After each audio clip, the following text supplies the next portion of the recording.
Users welcome to our YouTube channel. चलिए देखते हैं क्रिप्टो मार्केट में आज क्या चल रहा है।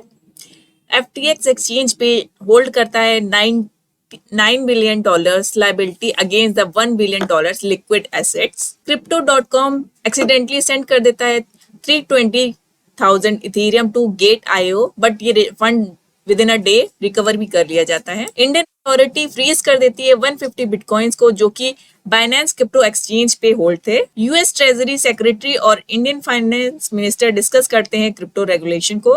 हुबी एसेट ट्रांसपेरेंसी रिपोर्ट रिवील करती है कि $3.5 बिलियन क्रिप्टो होल्डिंग्स अभी मार्केट में है। तो स्टार्ट करते हैं आज की हमारी फर्स्ट न्यूज से। जैसा कि हमने देखा था, FTX ने अपने आप को बैंकरप्ट घोषित कर दिया है। फ्राइडे को उन्होंने अपनी बैंकरप्सी फाइल की है, डिटेल्स के साथ में कि क्या रीजंस रहे इस बैंकरप्सी के पीछे। FTX.com पे अगर देखा जाए तो इसके जो CEO है सैम बैंकमैन प्राइमरी फ्राइडे ने इंटरनेशनल क्रिप्टो एक्सचेंज में अपनी जो लिक्विडिटी एसेट शो की है वो $900 मिलियन के करीब है वर्सेस द 9 बिलियन लाइबिलिटीज के अकॉर्डिंग।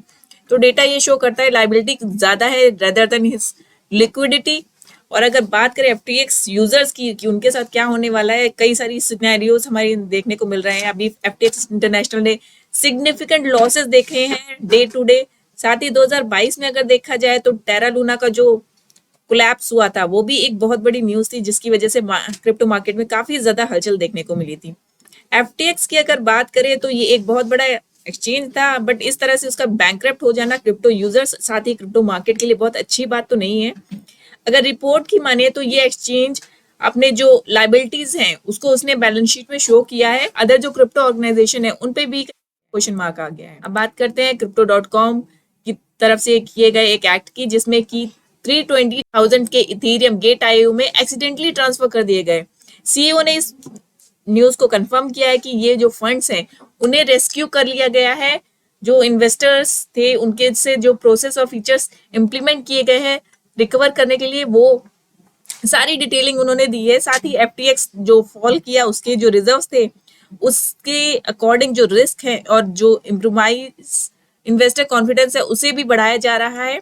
तो इस तरह के एक्ट्स होना क्रिप्टो मार्केट में बहुत अच्छी चीज तो नहीं है, लेकिन कम्युनिटी मेंबर्स जो हैं वो इस कंसर्न को लेके Crypto.com ने अपनी तरफ से चीजें बोली हैं कि वो एक्सीडेंटली ट्रांसफर हुए थे और जल्दी से रिकवर भी कर लिया गया है।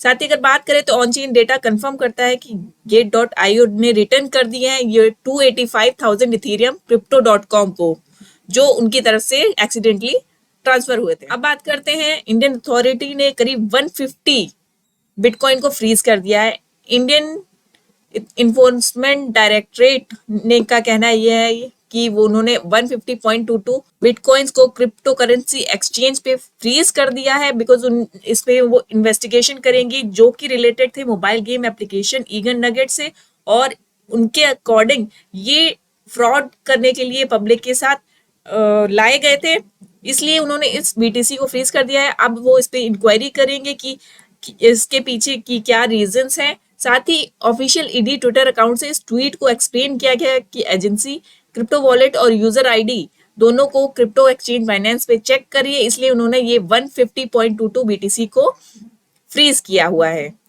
साथ ही उन्होंने जो भी इन्वॉल्वमेंट है इस केस से उस पे आगे क्या अगेंस्ट एक्शन ले सकते हैं वो भी डिस्क्राइब करेंगे। अब बात करते हैं यूएस ट्रेजरी सेक्रेटरी और इंडियन फाइनेंस मिनिस्टर के बीच में क्रिप्टो रेगुलेशन की जो बात हुई उसको लेके। 9th India US economic and financial partnership meeting held हुई, जिसमें ट्रेजरी सेक्रेटरी जेनेट वेलन और Indian finance minister Nirmala Sitharaman ने क्रिप्टो रेगुलेशन को डिस्कस किया कि उस पर क्या क्या चीजें की जा सकती है, किस तरह के रेगुलेशंस बनाए जा सकते हैं जिससे कि जो मिसलीडिंग थिंग्स होती हैं, मनी लॉन्ड्रिंग की चीजें या इलीगल एक्टिविटीज होती है उनको रोका जा सके। इसको लेके उनका जो जॉइंट स्टेटमेंट आया है उसमें ये कहना है कि यूएस और इंडिया दोनों लुक फॉरवर्ड कर रही है कि जो इंगेजमेंट है यूएस और इंडिया के फाइनेंशियल रेगुलेटर्स डायलॉग को लेके उसमें डिस्कस किया जाएगा कि फाइनेंशियल सेक्टर के जो इश्यूज हैं और प्रायोरिटी एरिया है रिगार्डिंग डिजिटल मार्केट उसमें क्या क्या चीजें की जानी चाहिए, किस तरह की चीजें, किस तरह के स्टेप्स ले सकते हैं, वो सब चीजें उन दोनों ने डिस्कस की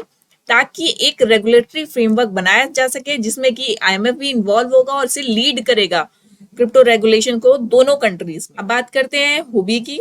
हाल ही में हुबी ने अपनी एक ट्रांसपेरेंसी रिपोर्ट रिवील की है जिसमें कि उसने बताया कि $3.5 बिलियन क्रिप्टो होल्डिंग्स है उनके प्लेटफॉर्म पे। ये एक्सचेंज प्रॉमिस करता है कि प्रूफ ऑफ रिजर्व ऑडिट जो उनकी थर्ड पार्टी से दी गई है विद इन 30 डेज दी गई है, साथ ही ईच एंड एवरी डिटेल्स में दी गई है कि कितनी होल्डिंग है और किस कॉइन में कितनी यूजर्स ने होल्डिंग उनकी प्लेटफॉर्म पे कर रखी है। अगर टोटल एस्टिमेट वैल्यू की बात करें तो ये करीब $3.5 बिलियन है।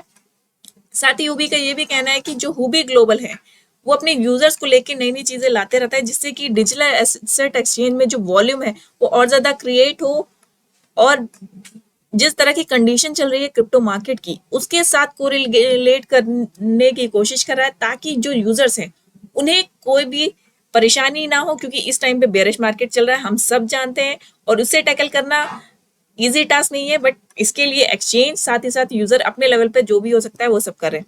तो आज के लिए इतना ही, आगे आने वाली खबरों के लिए हमारे साथ बने रहिएगा। चैनल को लाइक कर दीजिए और सब्सक्राइब करना मत भूलिएगा। Thank you so much.